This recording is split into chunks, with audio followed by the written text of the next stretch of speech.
Bonsoir et merci d'être avec nous. Voici l'image du jour. Patrick Toussiro tremble des mains quand il prend son téléphone. Il est atteint de la maladie de Parkinson et à l'occasion de la journée mondiale de la maladie, aujourd'hui nous l'avons suivi, il déclare que certains d'entre eux sont livrés à eux-mêmes et ont besoin d'aide pour les accompagner. Mais avant, découvrons les titres de votre édition. Calédonie Ensemble a présenté à Ducos aujourd'hui les 14 points de son programme pour les provinciales sont dévoilés de liste. Le parti souhaite augmenter les bas salaires en supprimant les cotisations salariales. Mais qui va payer les cotisations salariales si on les supprime? Pour répondre à cette question, Philippe Denoyer, membre du parti, est notre invité ce soir. Le festival United Tour se poursuit. Les artistes internationaux se produiront ce samedi sur le terrain de foire à Point-Bout. Comment se prépare sur place? Réponse dans quelques instants. Et parmi les artistes présents, Richard Cavé, ex-chanteur de Karimi, il est notre invité ce soir. Et enfin, dans le feuilleton, on suivra des chorégraphes professionnels au service des jeunes danseurs calédoniens pour le spectacle Roméo et Juliette. Vous verrez qu'il faut casser certaines barrières. Mais avant de développer ces titres, le dispensaire de Touo est en service restreint à partir d'aujourd'hui. Ceci suite au cambriolage du logement de fonction du médecin adjoint. Seules les urgences sont assurées pour l'instant. Ouvrons notre page provinciale.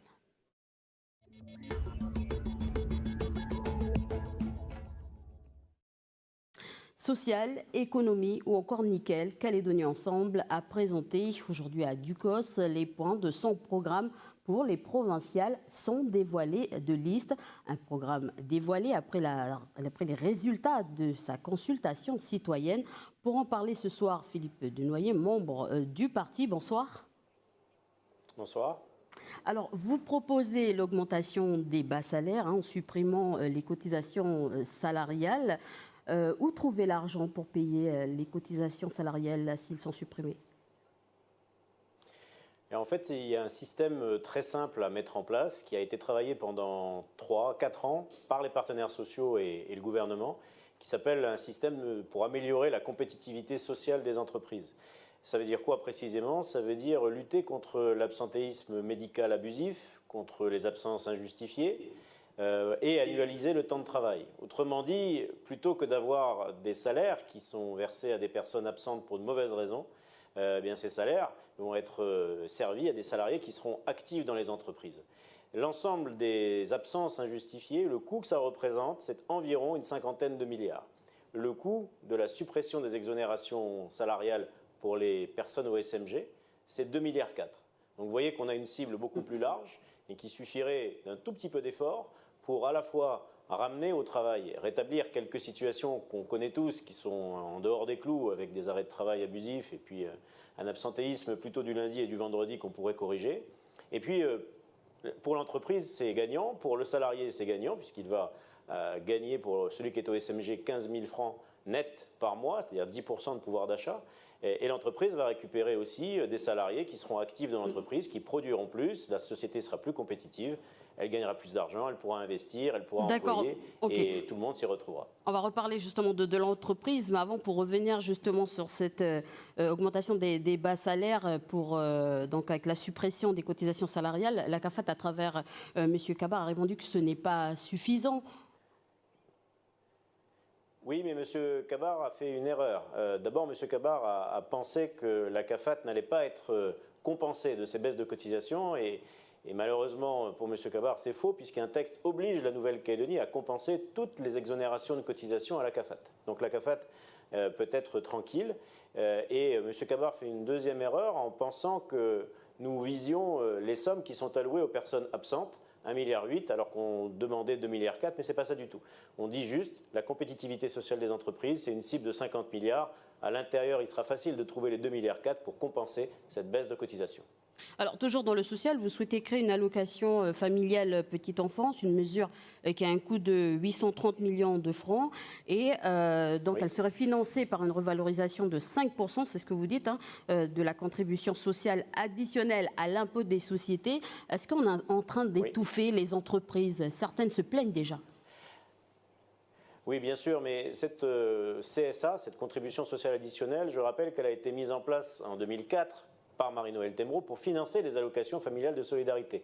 Et elle ne touche que quelques entreprises, celles qui font plus de 200 millions de bénéfices. Donc elles sont peu nombreuses, mais elles font de gros bénéfices. Et jusqu'à présent, depuis 2004, depuis donc une quinzaine d'années, aucune d'entre elles n'a cessé de travailler parce que cette contribution existe. Là, on dit juste, il faut trouver un complément de rémunération pour permettre à toutes les familles qui ont un bébé pendant 0 à 3 ans d'être accompagnées financièrement. Et les sociétés auxquelles on s'adresse, qu'on vise, sont celles qui vont faire plus de 400 millions de bénéfices. Elles sont peu nombreuses, elles sont environ une cinquantaine, mais le total de leurs bénéfices est largement supérieur au montant qui est recherché. Donc là aussi, aucune entreprise ne périra et au contraire, ce sera peut-être un peu plus juste dans la répartition des richesses. Alors rapidement, puisqu'on parle de chiffres, comment améliorer la TGC? C'est vrai que l'ISEE a noté qu'il y a une baisse du prix à la consommation de 0,8%, mais on a vu qu'hier les commerçants de l'IFU se sont constitués en collectif pour dénoncer les effets de la TGC. Alors comment l'améliorer?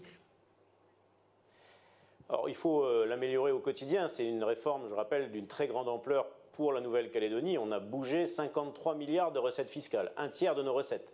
Donc c'était une petite révolution fiscale. Forcément, il y a eu des moments, des produits où on a peut-être mal calibré les taux.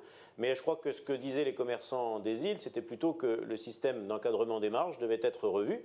Pas de problème. Il faut simplement que ces commerçants expliquent pourquoi le système d'encadrement est peut-être plus préjudiciable qu'on ne le croyait. Mais je rappelle que c'est ce système d'encadrement des marges qui permet aux consommateurs d'avoir, ce que vous venez de dire à l'instant, une baisse des prix à la consommation. Et c'était aussi un objectif voulu et attendu par les Calédoniens. Donc il faut la faire évoluer continuellement. Merci Philippe Desnoyers d'avoir répondu à nos questions ce soir. Merci de votre invitation. Et politique toujours, l'Union des groupements des parents d'élèves a tenu à préciser dans un communiqué aujourd'hui qu'elle ne soutient pas la liste du rassemblement autochtone de Germaine Némia, tête de cette liste, et qu'elle souhaite garder sa totale autonomie et liberté d'action vis-à-vis des formations politiques. Voilà ce qu'on pouvait dire ce soir sur la page provinciale. En Nouvelle-Calédonie, près de 200 personnes sont atteintes de la maladie de Parkinson, des chiffres qui datent de 2017 selon l'Association des Parkinsoniens de Nouvelle-Calédonie. Patrick Toussiro en fait partie. Nous l'avons suivi. Il déclare que certains d'entre eux sont livrés à eux-mêmes et ont besoin d'aide pour les accompagner. Milkatois. Donc j'ai choisi cette maison parce qu'elle était entièrement de plein pied. Pour moi, c'était important, c'est parce que bon, je peux avoir des problèmes pour marcher, par exemple. Et pour moi, c'est important d'être de plein pied, d'avoir pas de voisins, pas de mur mitoyen. Pour moi, c'était important aussi. Pas de mur mitoyen pour Patrick Toussiro, car il a du mal à supporter le bruit. C'est l'un des symptômes de la maladie de Parkinson, diagnostiquée pour lui il y a 7 ans. Depuis, les gestes quotidiens deviennent de plus en plus difficiles à réaliser. C'est pourquoi il a demandé un aidant professionnel pour le soulager. Problème, la lenteur administrative. Je vais avoir droit à 5 heures par semaine d'aide à domicile qui va être variée. Ça va aller du ménage au jardinage. Tout ça, c'est assez long quand même à mettre en place parce qu'il faut déjà il me semble environ 2 mois pour la mise en place du dossier pour reconnaître le taux de handicap. Là, environ encore 2 mois pour savoir quelle part va être payée par mois et quelle autre part va être payée par la CAFAT. Patrick Toussiro fait partie de l'unique association qui aide les malades atteints de Parkinson, l'APNC. Association dont l'ensemble des adhérents sont atteints de cette maladie neurodégénérative. Le problème, c'est qu'à cause de ces troubles, les démarches administratives deviennent un vrai parcours de combattant. En fait, on aurait besoin aussi d'hommes charitables, entre guillemets. C'est pour nous aider justement à faire tout ce qui est paperasse, parce que ça, c'est vraiment un truc que moi, ça me dépasse complètement. Et c'est une chose qui nous serait quand même utile d'avoir quelqu'un qui nous aide à faire les demandes de quoi déjà remplir. Quand on a l'assemblée générale, c'est remplir au moins les papiers pour que ce soit fait correctement, qu'on puisse essayer de les donner au SARIA parce qu'il y a quand il y a des modifs, etc. Et à la suite de ça, pouvoir faire des demandes de subventions, parce que sans les papiers, les demandes de subventions, on ne les aurait jamais. Selon le vice-président, cette maladie reste encore trop taboue au pays. Pourtant, elle est la deuxième maladie neurodégénérative la plus fréquente après Alzheimer. Musique après l'IFU et le centre culturel Chibaou. Demain, le champ de foire de Pointe-Boute se prépare à accueillir le festival Unity Tour. Près de 10 000 personnes sont attendues. Et pour s'assurer que tout se passe bien, les organisateurs ont fait appel à des bénévoles en amont du festival pour aider à aménager les lieux, comme Chad Rimber, jeune bénévole de Népouilly, qui nous explique ce qui l'a motivé à rejoindre les 200 bénévoles mobilisés pour l'occasion. On est en train de creuser une tranchée pour faire passer le câble pour la régie. C'est un cousin qui est venu nous chercher pour donner la main pour le concert. Voilà, l'avantage qu'on aura, c'est que même si c'est du bénévolat, mais on sera derrière avec les artistes. Et puis voilà, c'est une grande fierté aussi pour les jeunes. Voilà des propos recueillis par Prosper Poigou du côté de l'organisation. Tout est presque prêt. Écoutons les précisions de Charles Jean-Luc Mérango, régisseur général de l'événement Province Nord. Il nous fait le point de la situation à 2 jours du festival. Pour les gros travaux, vous avez vu par vous-même, la scène elle est debout, donc ce qui détermine qu'on a bien avancé les travaux.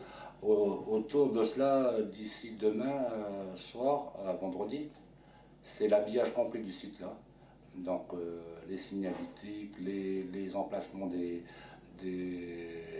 groupes de sécurité qui seront installés tout autour du site, les systèmes d'évacuation des ordures avec des bennes qu'on a sous-traités avec des sociétés du coin. Voilà pour le gros quoi. Mais on peut dire que on est à plus de 80% de grosses œuvres mises en place. Après ça sera du détail. Entre les stands, la restauration. D'ici, il faut qu'on soit prêt d'ici pour lundi et pour samedi pardon, à 10h, où la commission de sécurité va faire le tour et tout, faire une analyse et tout, pour voir si on a exactement répondu à ce qu'on au point sur lequel on s'était avancé lors des précédentes réunions. Ils sont au pays depuis une semaine maintenant avec le groupe Israel Vibration à l'occasion du festival Unity Tour, connu au pays pour son titre Malade. J'ai le plaisir de recevoir Richard Cavé sur le plateau de notre journal. Bonsoir. Bonsoir, un plaisir. Alors, on ne vous présente plus au pays avec, pour ceux qui écoutent votre musique. Comment vous vous sentez en Nouvelle-Calédonie? Presque comme chez moi.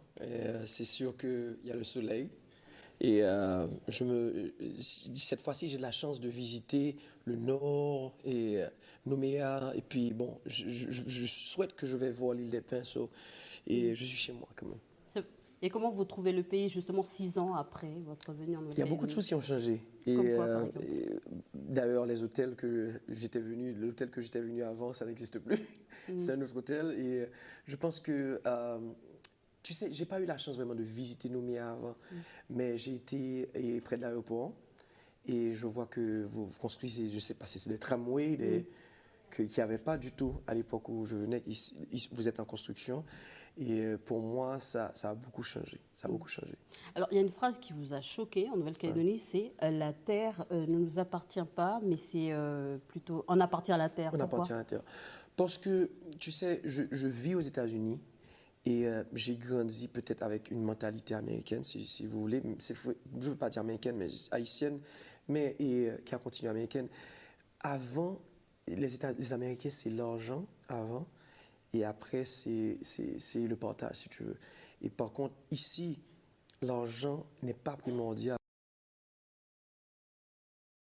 C'est tout ce qu'il y a avant. Et après, c'est l'argent. Ça veut dire que... lorsque la terre n'appartient pas à l'homme et c'est l'homme qui appartient à la terre, c'est beau pour moi, c'est extraordinaire. Ça veut dire que le bien matériel n'est pas fort comme ça chez vous. C'est extraordinaire pour moi. Alors, vous avez déjà donné un concert à l'IFU, on va regarder cette image. Donc, vous avez fait un show qui a emporté le public. Alors, comment vous trouvez le public de l'IFU? Ça a été extraordinaire parce que c'est magique quand même, mais il y a 6 000 à 7 000 personnes à l'IFU et tu as 1 200 personnes dans un concert. Et moi, il faut vous dire qu'il y a 3 personnes, 4 personnes, 5 000 personnes, 6 000 personnes, je joue de la même façon. Je donne le plus de moi-même. Et là, l'IFU, ils m'ont tellement donné parce que peut-être qu'on a joué sans arrêt. Et ils nous ont vraiment donné, c'était un public jeune quand même. Et ils nous ont vraiment donné la force pour continuer. Et on pouvait continuer si on ne nous avait pas fait d'arrêter. Mais c'était exceptionnel. Alors demain, justement, vous serez en concert au Centre culturel Tjibaou à Nouméa. Qu'est-ce que vous attendez du public? C'est un public déjà qui est déjà chaud, que je connais. Et l'avantage, c'est que lorsque je regarde le public, il est en face de moi. C'est vrai qu'il y a une petite pente. Et là, tu peux faire beaucoup de choses. Et je m'attends de faire un nouveau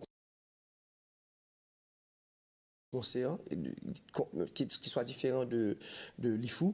Et je pense que aussi, dans le Nord, c'est la même chose. Je change à peu près les concerts par rapport à où je me trouve.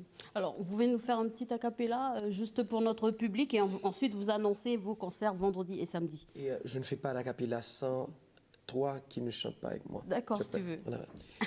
Il m'a toujours malade, moi pas j'aime guéri.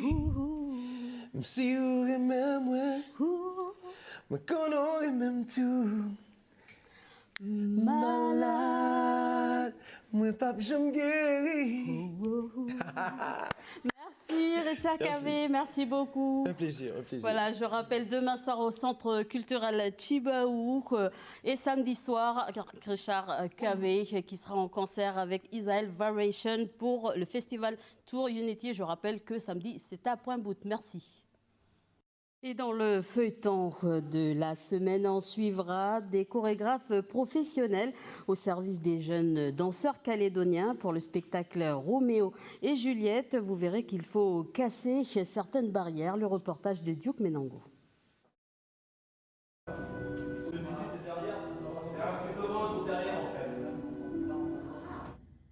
Voir des jeunes artistes issus de différents quartiers du pays interpréter ces grands classiques, pour Farid, il n'y a rien de frappant, bien au contraire.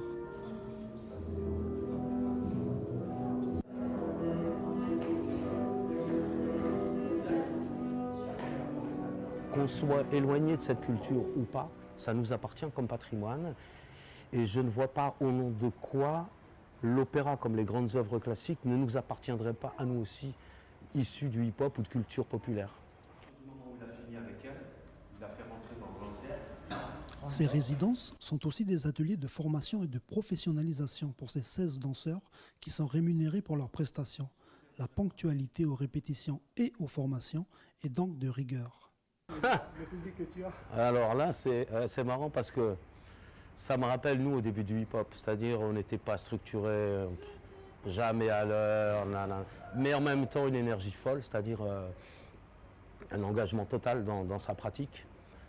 C'est aussi l'enjeu du projet, c'est pas seulement un projet artistique, c'est un projet éducatif et structurant.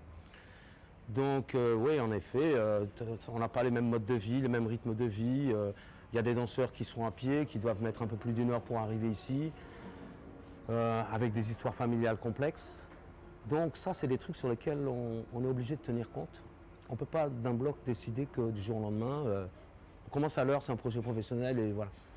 Donc voilà, ils ont une petite marge de manœuvre et on essaie d'affiner, de structurer les danseurs, quoi. Voilà. Ce spectacle va durer 1 heure et va solliciter toute l'énergie des artistes. Mais c'est dans le jeu théâtral que Bina trouve son plus grand challenge.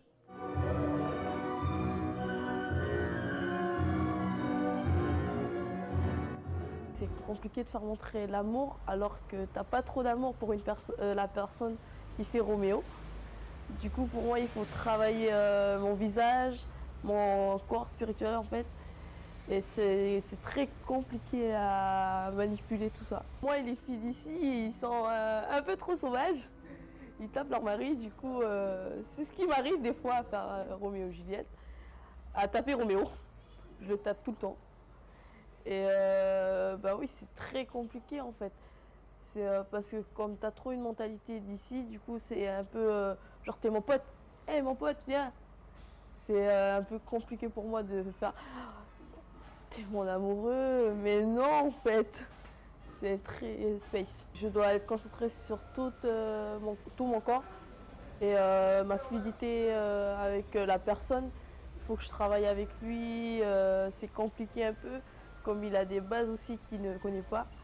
Du coup, j'essaie de faire de mon mieux. Après plus d'1 mois de travail aux côtés d'un des pionniers du hip-hop français, Bina et 15 autres danseurs sont prêts pour la présentation de 2 spectacles.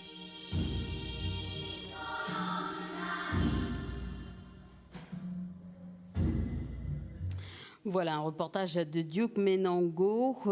Une danse est à l'origine du hip-hop, c'est le Bougalou. Vous allez tout savoir dans notre feuilleton, dans l'émission Bienvenue dans la bande consacrée au feuilleton. C'est après la météo. Voilà, c'est la fin de cette édition. Merci de votre attention. Je vous souhaite une très bonne soirée sur Calédonia.